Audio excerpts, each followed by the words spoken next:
in the last 3 years, I've spent $18 million, or I've paid $18 million in taxes to the US government, and happily done so, Uncle Sam. But what I want to do is, rather than talk about the little itty bitty hacks, I want to shift your perspective around them, because as I looked into many of these things that are touted as tax strategies, most of the times they are just tiny little BBs that do not make a significant difference. And so if I can shift your perspective around this and get you to think the way the ultra wealthy think about taxes, then I think that'll make a bigger difference in your life than anything else will. Right off the bat, the first thing is where you live is going to make the biggest initial difference. And so first off, in the US, at a state level, where you live is going to, you can have a zero tax state versus, California is a 15 or 16% tax state, plus all the other taxes they tack on everything else you do.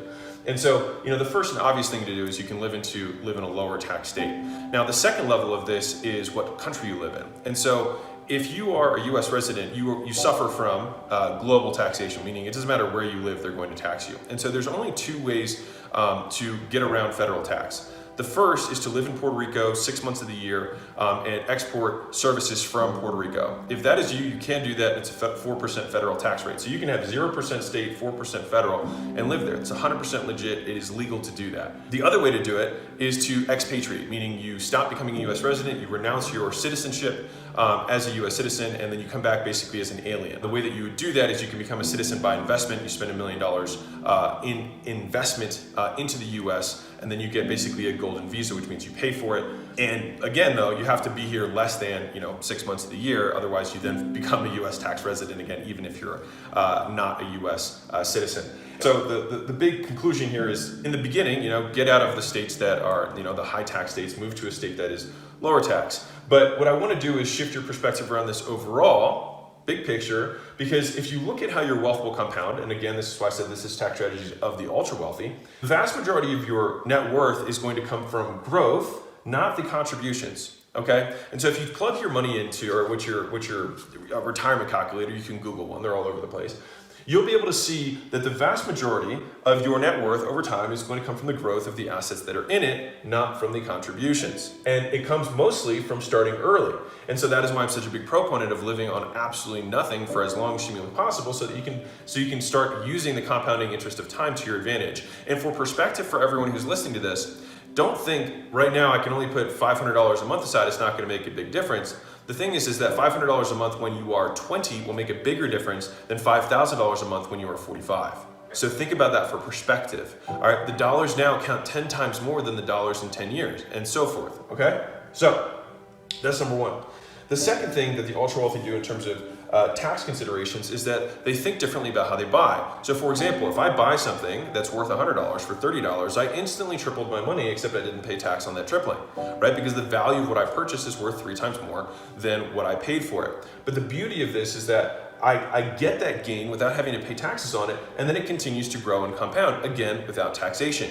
And so the vast majority of ultra wealthy people understand this, and they structure their life and their investments in that way. Which leads me to the third thing, which is how/if you sell. So the only reason that the tax rate is going to matter to you is if you pay capital gains, and that means that you've chosen to sell. But there are a lot of strategies around buying and holding. You look at Warren Buffett, he's held See's Candy for 30-something years or 40-something years. Same thing with Coca-Cola, right? Same thing with Geico. He continues to buy things and hold them because he realizes that the tax treatment is going to be so efficient if you buy correctly. And so the goal is to think from the perspective of not, I'm going to buy it and try and flip this, I'm going to hold this for 5 years, or this company looks good for this month, is do I think that this thing is going to last for a very long time? And if so, I will get disproportionate returns by buying safe and buying something that's going to be here in 30 years than trying to buy something sexy now. And so if you can understand that, then you buy things to hold them for the long term, because the biggest shift in perspective the ultra wealthy have versus the not wealthy is that they think in longer time horizons. They think about generational wealth. They don't think about what I'm going to pay for this month and how I can buy a car or whatever. The fancy stuff, that leads naturally to the fancy stuff, which is like, well, if I'm buying all these things, how am I going to live my life later? Good question.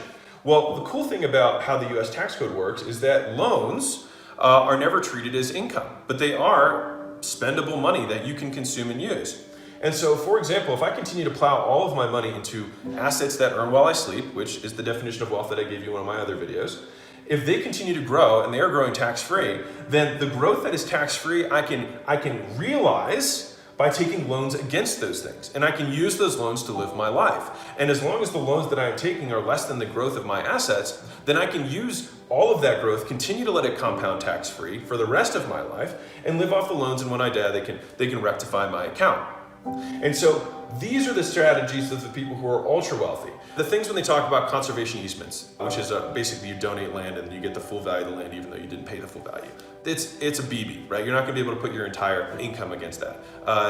Captive insurance. I've got a friend of mine who was like, dude, do this thing with me. And for me, it was going to save like $250,000 a year, which honestly doesn't make a big dent for me.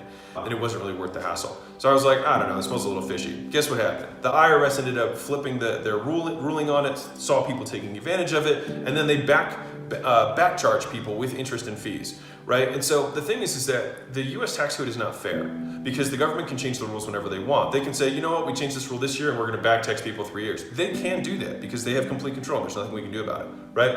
I like to think about it just like I think about content on any kind of platform, is that I just have to align within the rules that exist. And long term, if I don't sell anything, I'm not going to get taxed on it.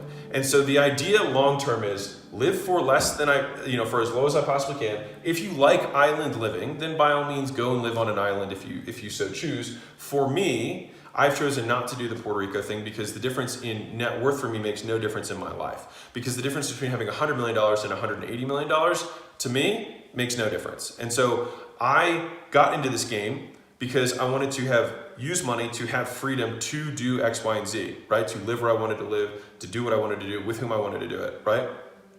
And so if that is the goal of what the money is going to afford me, I can't put the money above the freedom. And so if I have to remain prisoner of an island for 6 months of the year in order to get a better income tax rate, right? Then it seems like it's putting the cart before the horse for me. I'm relinquishing the original objective I had and making the path or the vehicle the objective rather than realizing that money in and of itself has no value. It only has value insofar as it allows me to do things that I want to do. And so if I'm forgetting that, which many of us do because the game is so enticing, then I think that is what makes that more reasonable. And a lot of people end up rationalizing, I love island living. But I'll tell you what, the reason that they give you that 4% is because it's not that sick. So for me, I think the easy thing, me living in Texas versus California, the living lifestyle is the same for me, but I pay fewer taxes. Worth it, makes sense to me. Living in Puerto Rico, I'm relinquishing a lot of freedoms there, and I have to be there 6+ months of the year. And for me, that's very difficult with outages and basically no stores that are interesting and not a lot to do. I'm not going to give up the half of my life, literally, so that I can get half more money on my net worth, because as much as people are like, well, that 40% is going to compound, well, so is the other 60. And so again, I think it makes sense if you are smaller and you are starting out and you're trying to develop your net worth. But I can tell you right now, the vast majority of your worth is going to come from the growth, and none of that has to be taxed. And so if you play the game the right way, which is the way the ultra wealthy play, they're not trying to think about all these little hacks and codes that you see on the internet here. It's really about making sure that you understand the big rocks correctly, which is buy low, immediately get value on your money for buying for less than what something's worth. When you sell it or don't sell it at all, you can continue to take loans against the increased value of the assets, and you can live off those for the rest of your life if you so choose. And so these are the tax strategies of the ultra wealthy from someone who actually is ultra wealthy. I hope you found value in this video. Click subscribe, and I'll see you in the next vid. Bye.